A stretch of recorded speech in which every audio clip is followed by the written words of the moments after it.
Who was Buddha? In this story, you'll follow the journey of a young prince who gave up everything to find peace and changed the world forever. A long time ago, in a peaceful kingdom called Lumbini, now part of modern-day Nepal, a baby boy was born who would change the world forever. His name was Siddhartha. He was not just any child. From the moment he was born, many believed he was special. The trees in the garden where he was born seemed to bend in respect, and the flowers bloomed brighter that day. Siddhartha's parents were King Siddhartha and Queen Maya. They ruled the land with kindness. When a wise man visited the palace, he gave a prophecy. This boy will become either a great king or a great spiritual teacher. The king hoped Siddhartha would become a powerful ruler. To make sure of that, he kept the boy inside the palace, far from any pain or sadness. In the palace, Siddhartha had everything: beautiful gardens, music, delicious food, and the best education. He wore fine clothes and had many friends. But still, deep in his heart, something felt empty. He often wondered, is this all there is to life? One day, as he grew older, Siddhartha asked to see the world outside the palace. His father didn't want him to, but finally said yes, only if the streets were cleaned and joyful. But things didn't go as planned. As Siddhartha rode through the city in his chariot, he saw something that shocked him. An old man, walking slowly, his back bent and skin wrinkled. "What is wrong with him?" Siddhartha asked. The driver replied, "He is old. One day, we all grow old." Siddhartha felt a new feeling: sadness. He had never thought that people age. Soon he saw a sick man lying in pain. "Why is he like that?" he asked. "That is disease," the driver answered. "Anyone can become sick." Next, they passed a dead body. People were crying. "What is this?" Siddhartha asked. "This is death," the driver said. "All living beings must die." Siddhartha's heart was heavy. His life in the palace had hidden all these truths. He thought, how can people be happy when life ends in pain, sickness, and death? But then they saw something different. A peaceful monk sitting quietly under a tree. He had nothing: no gold, no home, no fancy clothes. Yet he looked calm and happy. Siddhartha asked, "Who is he?" The driver said, "He is a seeker. He wants to understand life and find peace." That day changed Siddhartha forever. That night, while everyone slept, Siddhartha quietly left the palace. He left his riches, his wife Yasodhara, and his young son Rahula behind. His heart was full of love for them, but he knew he had to find answers. He had to understand why people suffer and how to help them.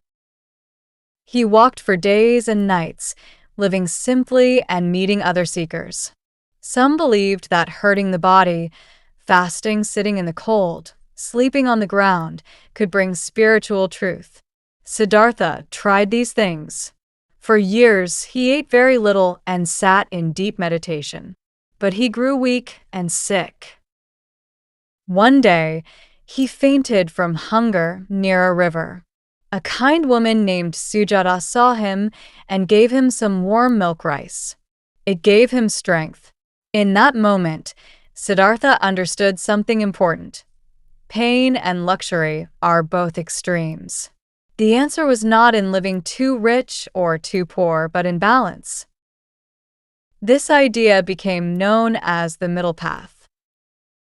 Now stronger, Siddhartha walked to a quiet place called Bodh Gaya. He sat under a big tree, now called the Bodhi tree, and made a promise: "I will not leave this spot until I find the truth." For many days, Siddhartha meditated. His mind stayed focused. He fought fears and temptations. It is said that Mara, a demon of distraction, tried to stop him with storms, fear, and even beautiful visions. But Siddhartha stayed calm. Then, one peaceful night, Siddhartha saw the truth clearly. He understood why people suffer and how they can find peace.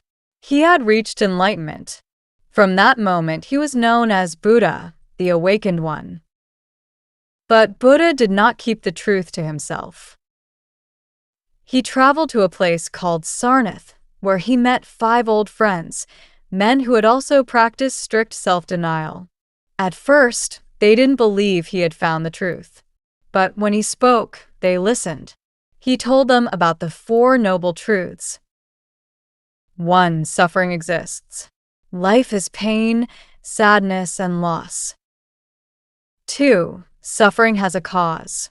Desire and attachment make us suffer. 3. Suffering can end. Letting go of desires brings peace. 4. There is a path to end suffering. This is the Eightfold Path. The Eightfold Path was a guide for a better life. Right understanding, right thought, right speech, right action, right livelihood, right effort, right mindfulness, and right concentration. These teachings were simple but powerful. People from everywhere, rich and poor, young and old, came to hear him. Buddha taught that peace was for everyone, not just monks or holy people. As years passed, Buddha's followers grew. His wife Yesodhara and his son Rahula also joined his path. Yesodhara became a respected nun, and Rahula a monk. Buddha welcomed everyone. He did not care about people's caste or background. He believed that every person had the power to find peace and truth. One of the most important parts of Buddha's teaching was meditation. He taught that by calming the mind and living in the present, anyone could find peace. Meditation helped people understand that nothing in life stays the same, everything changes. When we accept this, we suffer less. Buddha's message of love, kindness, and understanding spread across India and to many other countries. From Nepal to Thailand, from China to Japan, people listened to his words and changed their lives. When Buddha grew old, he knew his time on earth was ending. He had walked many miles, taught many people, and lived a life of peace. One day, he accepted a meal that made him very sick. But even in pain, he was calm. He reminded his followers that nothing lasts forever, not even the body. As he lay under the trees in Kushinagar, his final words were, "Be a light to yourselves. Work hard for your own peace. Everything changes. Look inside yourself for the truth." With these words, Buddha passed away peacefully. But his message did not die. Today, people all over the world still follow his teachings. They meditate, practice kindness, and try to live without too much desire or anger. They try to understand themselves and others. They try to live in peace. Buddha's story teaches us that no matter who we are or where we come from, we all want the same thing: peace and happiness. His journey shows us that true peace doesn't come from outside. It comes from within. So, remember these 3 lessons from Buddha. Be present. Focus on now, not the past or future. Let go of attachment. Nothing lasts forever. Be free from holding on too tightly. Spend your life with compassion. Be kind to yourself and others. Buddha's life is not just history. It is a guide, a story of hope for everyone.